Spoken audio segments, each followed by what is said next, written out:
ဆမကလေးတွေဒါပါလေတည်ရတော့အခဲဟုတ်ပြီဒါဆိုကလေးများအဲ့တော့ဒီ3ရွက်ထဲရတာ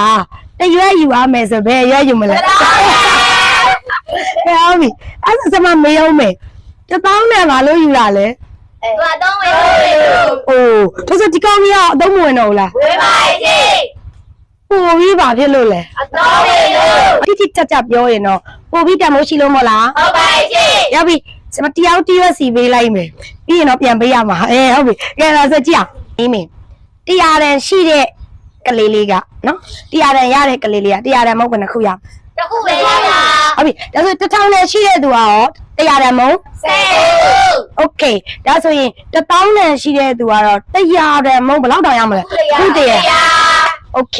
ဒါဆိုရင်ဘေဘီတို့တန်ဖိုးပေါ်မူတည်ပြီးတော့မှရတဲ့အရေးအတွက်ကွာသားလားမဟုတ်လားဟုတ်ပါရဲ့ကဲဒါဆိုရင်တော့ဆရာမလိုချင်တဲ့ဆရာမပြောချင်တဲ့အဓိကအကြောင်းအရာရပါပြီကဲအမျိုးသမီးငယ်တို့နော်အမျိုးသမီးငယ်တို့အဲ့ဝါမှာကိုလိုချင်တာတွေအများကြီးရချင်ရင်တန်ဖိုးမြင့်နေဖို့မလိုဘူးလားလိုပါရဲ့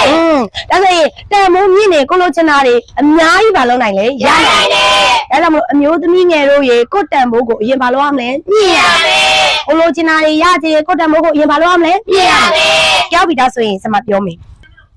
လူဖွဲ့စည်းတဲ့ကိုတန်မိုး100လောက်နဲ့ဝင်ဆန့်သွားရင်လူတွေကတန်မိုးလည်းမထားချင်တယ်လို့လည်းမလို့ချင်အခုပဲကလေးတို့ကြည့်လေခဏနေ100တဲ့လို့ချင်လားလိုချင်ပါဘူးမလို့ချင်ဘူးဟုတ်လား1000နဲ့ရှင်လာတော့100တဲ့ကိုမလို့ချင်ဘူးဒါပေမဲ့ဘေဘီတို့တေချာပေါက်ကိုဟာ1000တန်လို့အရေးအရှင်းမျိုးနဲ့လူအဖွဲ့စည်းတဲ့ကိုရောက်သွားရင်တော့လူတွေဟာဟလာလိုချင်တဲ့သူတွေများလားရပါရဲ့ကဲပြီနောက်တစ်ခုကဘေဘီတို့ရေလူတွေက1000တန်မိုးရှိနေပြီဆိုရင်တော့ဟလာပြီးစလွယ်ပြောလဲမပြောရဲသလိုပြစ်လဲမပြစ်ရဘူးနောက်တစ်ခုကအဲ့လို